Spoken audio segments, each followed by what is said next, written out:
d'ici 2035, on pourrait avoir une économie lunaire. Fonctionnel. Ah, oui. La question, en fait, c'est plus vraiment si, mais plutôt comment. Tout à fait. Comment est-ce qu'on passe de quelques missions d'exploration un peu isolées à une vraie industrie sur la Lune? Et ça en à peine une décennie. C'est ça. Aujourd'hui, on se demande plus seulement comment visiter la Lune, mais en fait, comment y construire quelque chose de durable. Exactement. Et pour nous guider, on a une source, franchement, elle est exceptionnelle. C'est le résultat d'une étude, la Luna 10, qui vient de la DARPA. L'agence de recherche de la défense américaine, oui. Voilà. Et ce n'est pas de la science-fiction, hein. C'est une feuille de route très concrète, un guide de terrain pour bâtir cette économie, et avec des technologies qui existent déjà ou qui sont sur le point d'exister. Tout à fait.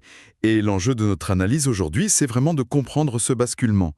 Comment on passe d'une ère à l'autre. D'accord. On quitte ce que j'appellerais l'âge de l'exploration, qui est une sorte de camping de luxe, si on veut, pour quelques missions. Oui, chacun vient avec son matériel et repart. C'est ça, pour entrer dans un âge industriel permanent, avec des infrastructures partagées, des services, une logistique. Le programme est fascinant. On va parler de transmission d'énergie par laser, d'extraction d'oxygène directement de la roche lunaire, De fonderie, pour produire du métal sur place. et même d'un réseau de chemin de fer. Et le truc qui m'a le plus surprise, c'est que pour la gouvernance, pour les règles du jeu, les experts regardent vers l'Antarctique. Le parallèle est saisissant, oui. Alors, commençons par le début, les fondations de cette future ville lunaire. Allons-y. Comme pour n'importe quelle ville, on commence par les bases. Il faut de l'électricité et des matières premières. Le défi numéro 1 sur la Lune, c'est l'énergie. Oui, On l'oublie souvent, mais la nuit lunaire, elle dure 14 jours terrestres. 14 jours. C'est 2 semaines de froid polaire et d'obscurité totale. Comment on survit à ça? Eh bien, la solution, justement, ce n'est plus que chaque mission amène ses propres batteries et... Et ces panneaux solaires, oui, c'est ça. L'ère du camping. Exactement. L'ère industrielle, elle, exige un vrai service public de l'électricité. Un réseau. Et une des technologies les plus prometteuses, c'est la transmission d'énergie optique sans fil, l'OEPT. Alors ça veut dire quoi concrètement? Imaginez une centrale solaire, installée sur le rebord d'un cratère, là où il y a du soleil en permanence. Et cette centrale, elle envoie l'énergie via un faisceau laser vers un rover, qui, lui, explore le fond du cratère. Une zone qui est toujours à l'ombre. Voilà. Donc, si je comprends bien, c'est comme une base de recharge sans fil géante, mais avec un laser qui fonctionne sur des kilomètres. C'est exactement l'idée. Et c'est adaptable. Les études montrent que pour recharger les batteries d'un petit rover, par exemple, on a besoin de moins de 1 kW. D'accord. Mais pour de l'industrie, comme du minage ou du raffinage, là, il faut monter entre 2 et 5 kW. Ah oui. Et les systèmes qui sont étudiés, comme la famille Lion de Fibertech, ils sont modulaires. Ils peuvent fournir cette puissance sur plus de 100 km tant qu'il y a une ligne de vue. Et ils peuvent même recharger des véhicules en mouvement. Oui, ce qui est crucial pour la logistique. D'accord, donc on a le courant, maintenant les matières premières. Les documents parlent tout le temps d'un concept, l'ISRU. Qu'est-ce que c'est au juste? L'ISRU, c'est l'acronyme pour In Situ Resource Utilization. C'est le principe fondamental de toute cette économie. Alors si je traduis, utilisation des ressources in situ. En gros, le principe du vivre sur place. C'est ça. Ne pas tout emporter de la Terre, mais apprendre à utiliser qu'on trouve sur le sol lunaire. Précisément. Et la toute première ressource qu'on veut cuisiner localement, ce n'est pas de l'eau, pas de la nourriture, c'est de l'oxygène. Pour respirer, j'imagine. Eh bien non, pas prioritairement. L'oxygène, c'est surtout le principal composant, en masse, du carburant des fusées. Ah! L'oxygène liquide, le LOX. Le produire sur la Lune, plutôt que de le lancer depuis la Terre, ça changerait radicalement toute l'économie spatiale. On pourrait faire le plein là-haut. Alors la première ruée vers l'or sur la Lune, ce sera une ruée vers... Le carburant.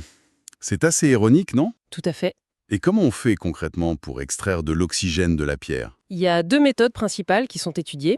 La première, c'est l'électrolyse du régolithe en fusion. Attendez, on fait fondre de la roche lunaire, littéralement, pour en tirer l'oxygène. Ça doit demander une énergie colossale. Absolument, et c'est pour ça que le réseau électrique dont on parlait est un prérequis indispensable. Une fois la roche fondue, on y fait passer un courant électrique qui sépare l'oxygène des autres éléments. D'accord. Et la deuxième méthode? La réduction carbothermique. Là, on utilise du méthane et on chauffe le régolithe à des températures extrêmes, plus de 1600 degrés. 1600 degrés Celsius. Oui, en utilisant des miroirs pour concentrer la lumière du soleil. Et la réaction chimique libère l'oxygène des oxydes métalliques. Tout ça dans un environnement qui est, je suppose, incroyablement hostile. Il y a un ennemi dont les sources parlent tout le temps, la poussière lunaire. Ah oui? Ce n'est pas juste de la saleté, n'est-ce pas? Non, c'est un véritable poison mécanique. La poussière sur Terre, elle est érodée. Ses particules sont arrondies. D'accord. Sur la Lune, pas du tout. Ce sont des micro-particules de verre, avec des arêtes aussi coupantes que des rasoirs. C'est dingue. Et en plus, elles sont chargées électrostatiquement. Donc elles collent à tout, elles s'infiltrent partout et elles scient, littéralement, les joints, les roulements. Doit être hyper créative. Exactement. Les sources décrivent, par exemple, des joints mécaniques conçus comme des labyrinthes pour que la poussière ne puisse pas passer. Dans ce contexte, la maintenance, elle doit être entièrement robotisée. Ce n'est pas un luxe, c'est une nécessité. C'est fascinant. Alors, on est venu sur la Lune chercher de l'oxygène et on se retrouve avec un sous-produit, un déchet en quelque sorte, des tas de scories riches en métaux. Voilà. J'imagine que l'idée, ce n'est pas de les laisser en tas. Exactement. Ce déchet, en fait, c'est la matière première pour la prochaine étape, la création d'un écosystème métallique lunaire. C'est-à-dire L'étape suivante, c'est d'installer des fonderies sur la Lune. des fonderies. Pour fabriquer quoi comme objet? On parle d'une fonderie pilote qui produirait 3 types de produits de base. D'abord, des pièces coulées simples, des outils, des fixations ou même les attaches pour les rails du futur chemin de fer. D'accord. Ensuite, des profilés extrudés, comme des poutrelles en L, qui sont les briques de base pour assembler des tours de communication. Les Legos de la construction lunaire. C'est un peu ça, oui. Et enfin, du fil métallique, pour la transmission électrique ou comme matière première pour l'impression 3D. Mais est-ce que c'est rentable? Ça doit coûter une fortune d'envoyer une fonderie sur la Lune. Et c'est là que l'analyse économique devient vraiment intéressante. Si on se base sur les coûts de lancement actuels, autour d'1 million de dollars le kilo, ce n'est pas viable. Effectivement. Mais les sources se projettent avec l'arrivée des lanceurs super lourds, comme le Starship, qui pourraient faire chuter ce coût à peut-être 50 000 dollars le kilo. De 1 million à 50 000 dollars. Ah oui, là, ça change toute la donne. Complètement.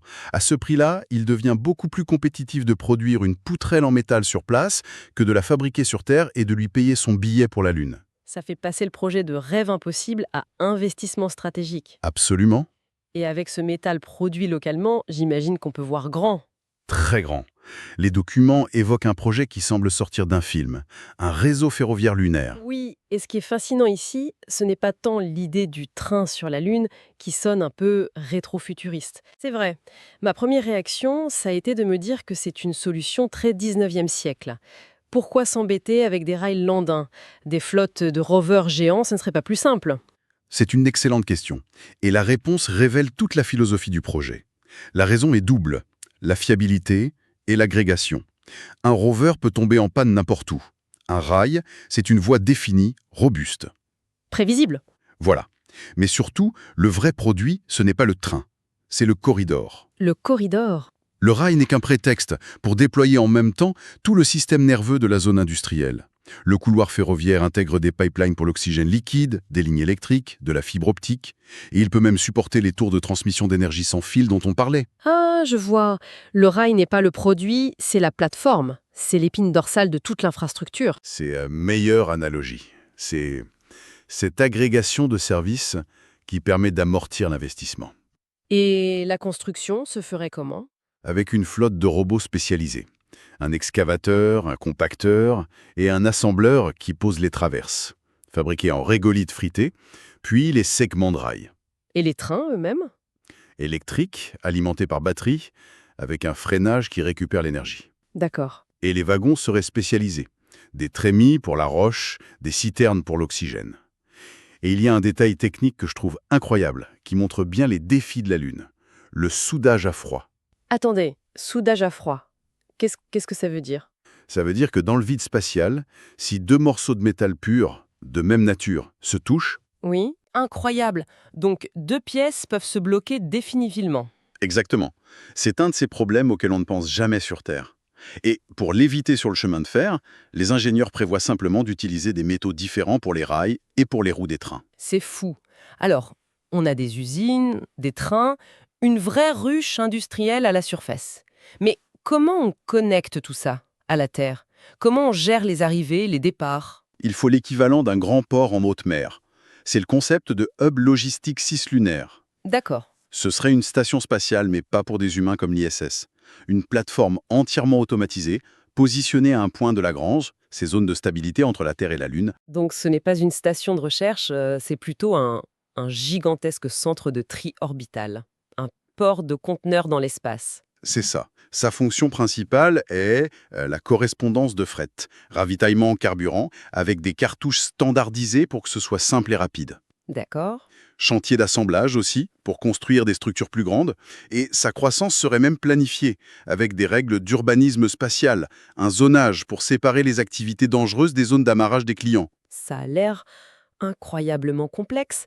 On a des dizaines d'entreprises de plusieurs pays qui opèrent des rovers, qui construisent des rails, qui s'amarrent à ce hub. Ça ressemble à une recette parfaite pour le chaos et les conflits. Qui dirige le trafic? C'est la question cruciale de la gouvernance. Et comme vous le disiez au début, la source propose une analogie très très puissante, l'Antarctique. L'Antarctique. Oui, c'est vrai que le parallèle est saisissant quand on y pense. Un environnement extrême, inhabité, dédié à la science, à la coopération. Exactement. Et les leçons de la gestion du trafic aérien en Antarctique sont directement applicables à la Lune. Là-bas, des organisations internationales comme l'OACI établissent les standards techniques pour tout le monde. D'accord. Ensuite, les pays signent des accords entre eux pour gérer des zones. Par exemple, la Nouvelle-Zélande délègue le contrôle aérien autour de la grande base américaine de McMurdo. Aux États-Unis. Ah, d'accord. Ils ont des procédures claires pour tout, même les urgences. C'est un analogue direct des zones de sécurité prévues par les accords Artemis pour la Lune. Et ce système gère même les acteurs privés. Parce qu'il y a du tourisme en Antarctique. Oui, et c'est un point clé. Les opérateurs touristiques privés doivent suivre les règles du traité antarctique et coordonner leurs vols avec le contrôle aérien. Pour la sécurité de tous. Voilà. La clé du succès, que ce soit au pôle Sud ou sur la Lune, c'est la communication et la collaboration basées sur des standards partagés. Pas besoin d'un gouvernement mondial, mais d'un ensemble de règles du jeu acceptées par tous. Si on résume. En une dizaine d'années, on pourrait passer de l'énergie transmise par laser à la construction de chemins de fer, en passant par des ports orbitaux, régis par des principes appris en Antarctique. C'est ça. La vision d'une économie lunaire pour 2035, ce n'est pas juste une collection de technologies. C'est un système complet, intégré. La conclusion principale de tous ces documents, c'est que le grand saut de l'exploration à l'industrialisation, il se fera grâce aux infrastructures partagées et interopérables. Le réseau. Le réseau. Des réseaux d'énergie, de transport, de communication, sur lesquels n'importe quel acteur, public ou privé, pourra venir se brancher. C'est l'objectif d'initiatives comme le consortium Logic, créé par la DARPA, pour développer ces standards. D'accord. Et juste pour laisser matière à réflexion, les sources se concentrent énormément sur la production de biens physiques tirés de la géologie lunaire. L'oxygène, les métaux. Oui. Mais elles évoquent aussi en passant la bioproduction, c'est-à-dire utiliser des microbes, des processus biologiques pour créer de la nourriture, des médicaments, même des matériaux à partir des déchets. Ah, le recyclage en boucle fermée. En boucle parfaitement fermée. Et à mesure que la présence humaine s'installera, la vraie application phare de l'économie lunaire, ce ne sera peut-être pas ce qu'on extrait du sol, mais ce qu'on créera à partir de nos propres déchets. Et la question qui se pose alors, c'est... C'est quelles nouvelles industries pourraient naître quand la biologie, et non plus seulement la géologie, deviendra une ressource lunaire de premier plan.